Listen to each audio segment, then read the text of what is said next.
Forensic expert arrives in Java to join Indonesian maid abuse investigation. Abe compares Sino-Japanese tension to pre-World War I situation and more protests on the streets of the Thai capital.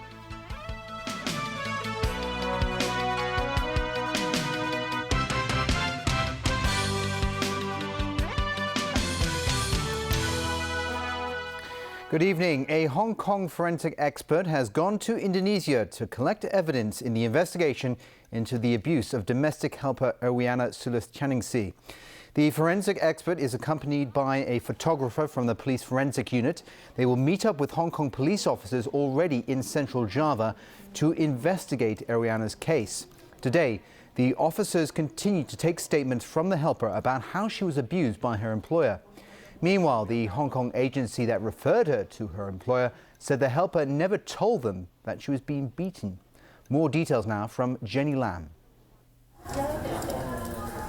Abused Indonesian domestic helper Erwiana Sulisthaningsih continued to recover at a hospital near her home in central Java today. This is the document that shows her former employer, Law Wan Tung, terminated her contract on the 9th of January. Law now faces charges of wounding, common assault and criminal intimidation. Erwiana took an early flight home the following day and was admitted to hospital straight after she got back. Eva is from the employment agency Chance Asia, which helped Erwiana find her job in Hong Kong. She is in Indonesia to find out what happened. She says she talked to Erwiana on the phone more than half an hour before she left Hong Kong, but Erwiana never told her she had been beaten. She did say nothing she was doing seemed to please her employer, but it wouldn't occur to us that the employer would beat her, Eva says. After Erwiana's case came to light, the agency sent someone to talk to the employer, only to find that she wouldn't cooperate. Eva explains that many helpers are in debt because they have to pay back training fees to the agency back home, and that has nothing to do with the agency in Hong Kong. The agency in Indonesia, meanwhile, sent a demand for compensation to the employer. But foreign domestic helpers who joined a protest outside the Labour Department in Hong Kong today said that's not enough. First, the government need to punish the agency, and they really need to review all the policies in Hong Kong regarding abolish 2 weeks rule and also mandatory live-in, because this is really make us more vulnerable, and also the Hong Kong government promote Hong Kong as the practice of modern slavery. They say Hong Kong agencies sometimes charge a lot in commission, and when the helpers can't pay up, they are encouraged to borrow money. Or the agencies will take away their travel documents. The Indonesian Consulate General in Hong Kong, they claim, ignores their pleas for help. They want the government to strip the agency involved in the Erwiana case of its license and hold it responsible for referring her to what turned out to be a nightmare. Jenny Lam, TVB News. According to government statistics, there have been more cases of flu in Hong Kong so far this year than in the same period of the past 2 years. And the H1N1 swine flu virus is the most prevalent. Secretary for Food and Health, Koh Wing Man, has urged the public to get vaccinated against the virus. Jenny Lam again. Hong Kong is in the peak flu season, and that's expected to last at least a couple more months. Government figures show that there have been an increase in the number of flu cases during the first 2 weeks of 2014 when compared with the same period of the past 2 years. 25 serious cases have been reported so far this year, resulting in 9 deaths. Secretary for Food and Health, Koh Wing Man, said today the H1N1 swine flu virus accounted for about 40% of the recent flu cases. Although death rate from the virus is not particularly high, it's the side effects that kill. Reports from the United States also show that the death rate from flu is higher this year than in 2009. Avian flu is another concern. Beginning tomorrow, the government will conduct serological tests for H7 avian flu on locally supplied and imported live poultry from the mainland. If any of the birds tests positive for the virus, then 120 additional samples will be taken from the same batch for genetic testing to make sure the birds are safe before they are sent to market. Local authorities will inform the mainland if imported birds are found to be carrying the H7 virus so that the supply farms can take appropriate action to stop the spread of the virus. Jenny Lam, TVB News. Turning overseas now, Japanese Prime Minister Shinzo Abe compared current tensions with China to the situation between Germany and Britain before World War I. He was also forced to defend his recent visit to the controversial Yasukuni Shrine during his talk at the World Economic Forum. It's that time of the year again when the rich and powerful gather in the town of Davos, Switzerland to talk about global issues. Among the celebrities, politicians and business tycoons is Japanese Prime Minister Shinzo Abe, who promoted his so-called Abenomics theory of monetary stimulus and fiscal spending. But it was his take on Sino-Japanese relations which got the most attention. Speaking to reporters at the World Economic Forum, Abe seemed to compare current tensions between Tokyo and Beijing to the rivalry between Britain and Germany on the eve of World War I. Later, a spokesman denied Abe meant war between the two was possible. Earlier, WEF Executive Chairman and founder Klaus Schwab asked Abe about his recent visit to the Yasukuni Shrine, which honors war dead, including convicted war criminals. With your shrine visit, it looks to the world that Japan's regional relations with neighboring countries, particularly China and South Korea, is getting worse. Abe defended his visit, saying he went to the shrine to pray for the souls of the departed, an act which he regarded as something quite natural for a leader of any country in the world.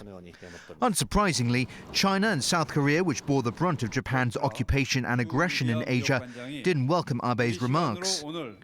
South Korea's foreign ministry made it clear that Japanese leaders shouldn't visit the shrine and that the issue was an ongoing block to improving relations between Seoul and Tokyo.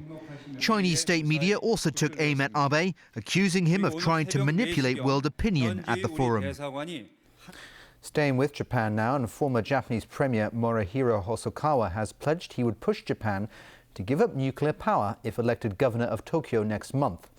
It's a race which could affect Prime Minister Shinzo Abe's energy policy and political clout.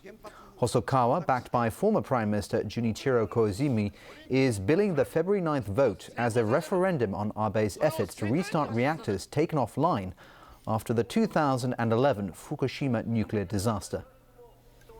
Anti-government protests continue in Bangkok in defiance of a state of emergency declared by the government.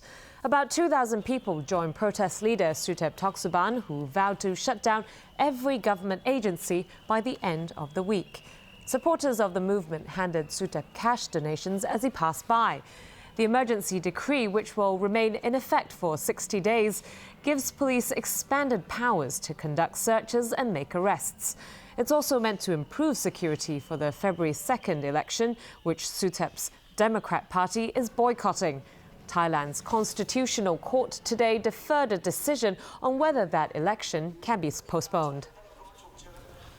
Ukraine's opposition is waiting to see if the government will respond to an ultimatum for early elections. They threaten more demonstrations if their call goes unheeded. So far, there appears to be no sign of a response from President Viktor Yanukovych. The three main opposition leaders urged protesters yesterday to refrain from violence for 24 hours until their ultimatum expires. They demanded that Yanukovych dismiss the government, call early elections and scrap harsh anti-protest legislation. The largely peaceful protest against Yanukovych's decision to shun the European Union and turn towards Russia in November descended into violence this week, with at least 3 people killed. The United States has called on Yanukovych to engage the demonstrators and threaten sanctions if there is more violence. There was little headway made on the opening day of a peace conference between representatives of Syrian President Bashar al-Assad and the leaders of the rebellion against his regime. As Alan Bugnia reports, the two sides seem impossibly far apart. While there were no face-to-face talks on the opening day, U.S. and United Nations officials say that merely getting the two sides together represents a victory of sorts. UN Secretary General Ban Ki-moon urged the two sides to come to an agreement on a Security Council-endorsed communique that calls for an end to 3 years of hostilities and the creation of a transitional governing body to pave the way to an election. Enough is enough. The time has to come to negotiate. Syrians must come together to save their country, protect their children, and find a peaceful path to a better future. The Western-backed opposition leader Ahmad al-Jarba said the departure of Assad is their starting point, a stance echoed by U.S. Secretary of State John Kerry. There is no one who has done more to make Syria a magnet for terrorists than Bashar al-Assad. And he has long since, because of his choice of weapons, because of what he has done, lost any legitimacy. But Syrian Foreign Minister Walid al-Muallim insisted Assad would not bow to outside demands, graphically describing what he said were atrocities committed by the terrorists, the Syrian government's term for the rebels. With so little common ground, the two sides are meeting separately today. The UN negotiator Lakhdar Brahimi is hopeful the two sides will be ready to sit at the same table when talks are scheduled to begin in earnest on Friday.